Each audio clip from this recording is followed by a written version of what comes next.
Hey folks, welcome back to our Dice Tower preview. I'm Mark, and today we're taking a look at Dragon Hunters. Dragon Hunters is brought to you by Signum Games. It's for 1 to 4 players, ages 14 and up, and games range anywhere from 30 to 90 minutes. Dragon Hunters is set in the Legends of Signum world, where you will play one of 3 reckless heroes seeking to destroy a dragon. Or maybe not, as your fellow player across the table will be controlling that dragon. However, the heroes comprise of an avenging Amazon, an intrepid wizard, and a warlike half-orc. Will you have what it takes to infiltrate the dragon's den, steal its gold, and get out alive? Let's find out. Now, as I mentioned, there are a couple different ways to win here, based on playing the dragon or playing the hunters. The dragon can only win if destroys all the hunters. Now, the hunters have a couple options. They can either wipe out the dragon, or they can go raid all the dragon's caves and all the gold that the dragon has been storing up all these years. But the interesting thing too is that there's 3 different game modes here. The standard mode, which is mostly what we're going to be looking at, which is the one-on-one, one person playing the dragon, one person playing all the hunters. Now, you can play a 4-person game as well, where each player takes the role of a hunter and one player takes the role of the dragon.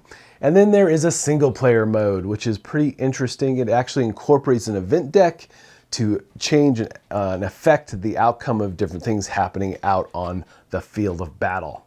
But we're mostly going to be focused on the standard version of the game, which a lot of the things here are going to be incorporated in all the different modes. Now, setup is very quick and easy. So each of the hunters have their own character card, as well as the dragon has their own character card, and then a deck of cards you'll be tapping into throughout the game. And there are advanced cards, and there are also basic cards. It is very much recommended that you start with the basic until you get more familiar with the game.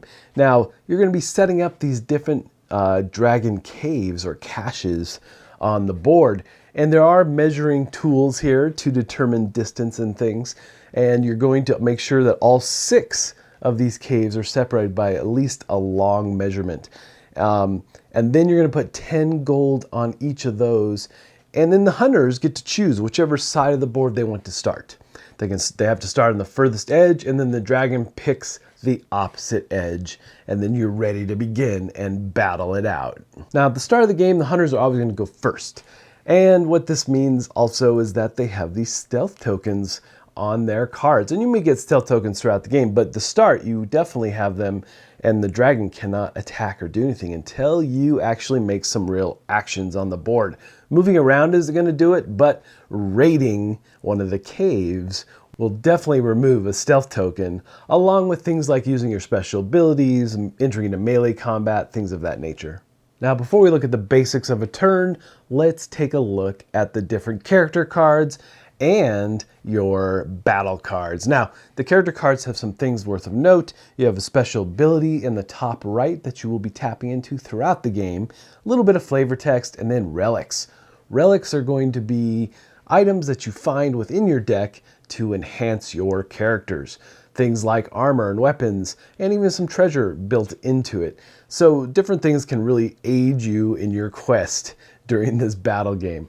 And then you have across the bottom, on the bottom left, the first stat is related to your strength. Really, it's showing how many dice you're going to be throwing in a battle. The second stat is related to your movement. And you have these different movement measurements that you have: small, medium, large, and extra large as you move across the battlefield. And some of those will come into play because there are ways to run as well. So you can get a little bit of extra movement when you need it the most, perhaps. And then the last stat here is all about health, as you would expect. And the heroes, or the hunters, have a lot less health than the dragon. Now let's take a look at the battle cards, and we're going to specifically look at the ones for the hunters. I'll flip through some of the dragon ones as well, but really the thing here is there's 3 different types of cards. And you've got tactic cards, you've got magic cards, and you have, like I said before, the relic cards, which are armor, weapons, things of that nature. So looking at one of those right away, we're looking at throwing axe, and in the bottom of the card, you'll see the specifics of what this card can do. And then up in the top left, you'll see a cost.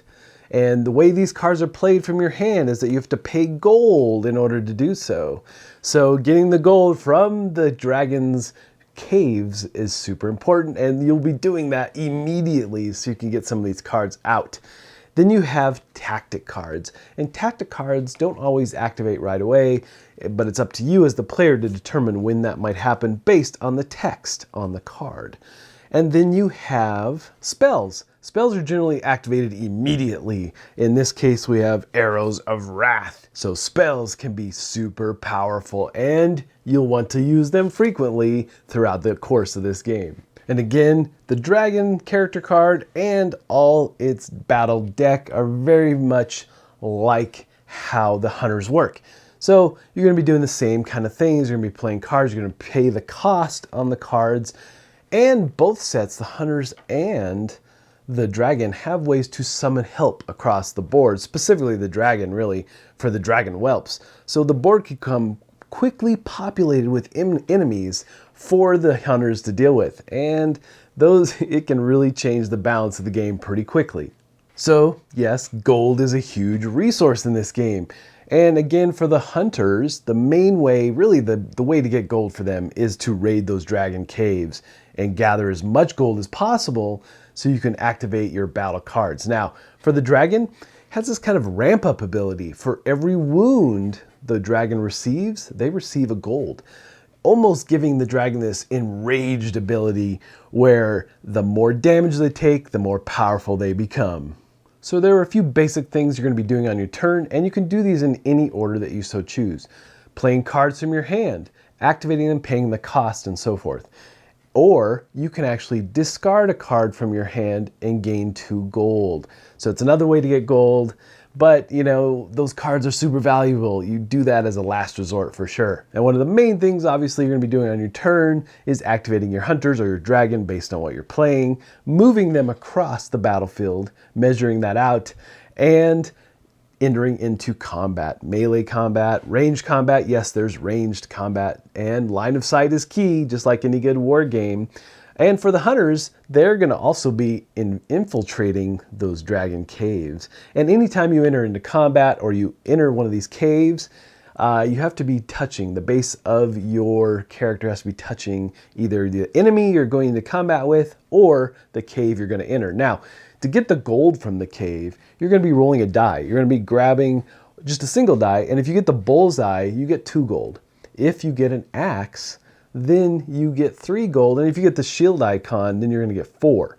Now, the other thing that's important about these caves is that if you enter into an empty cave, you have the ability to move to another empty cave across the map using that underground system that the dragon has devised in order to connect all his caches. You're going to roll a dice, and if you get the shield icon or if you get the axe icon, then you're going to be able to move to whatever other empty cave that is available across the board, and giving you potentially an escape route when you need it the most. All right, let's take a quick look at combat. It's pretty straightforward, really. When you engage, specifically in melee, you have to be adjacent or connected, basically touching the enemy that you're attacking. And when you declare this, your opponent then decides how many dice off their strength table is going to defense versus how many dice are going to attack, because it is back and forth. So then you, as the attacker, decide how you want to distribute your dice as well. You're going to roll them off and see who can hit. Obviously, you're looking for shields and you're looking for axes, depending on if you're attacking or if you're defending. And again, remember, if the dragon takes damage, they get gold for every hit they sustain. But ranged attacks are a little bit different. So the big thing here is, can you draw a straight line to your opponent, from your base to your opponent's base? Caves, things of that nature, are definitely going to block line of sight, so keep that in mind. And then if you're doing shot or magical shot, then that's a range of XL. But if you're throwing something like a throwing axe, then that is an L range. And it's a little bit different too. Throwing items, you're going to hit on the shield, you're going to hit on the axe. However, with the shot, magical shot, you're going to hit on the bullseye. And so the game continues round after round, this tug of war between the dragon and the hunters. So if the dragon wipes out those hunters again, he wins. And if the hunters are able to make off with all of the dragon's gold or destroy the dragon, they're going to win the day and be the heroes of the land. Alright folks, just a reminder once again, this has been a Dice Tower paid preview. Everything you've seen here has been in prototype form, so keep a close eye on the campaign for any changes that still may occur. Now, with that said, one of the things we didn't talk about was that these miniatures do have to be assembled. And that's not something I normally do, but I had a ton of fun putting this dragon together. I mean, and look at the pose. It's just so cool. I wish I was a painter because this is amazing. And the figures in general, they've done a really nice job here. The game is super thematic. That tug of war is truly felt as you're playing cards, as you're doing all kinds of different things out on the battlefield. And even as the solo experience goes, that was really engaging as well because you have those event cards that come into play. But folks, ultimately, if this looks like a game that would be of interest to you, I'm sure they'd appreciate your support.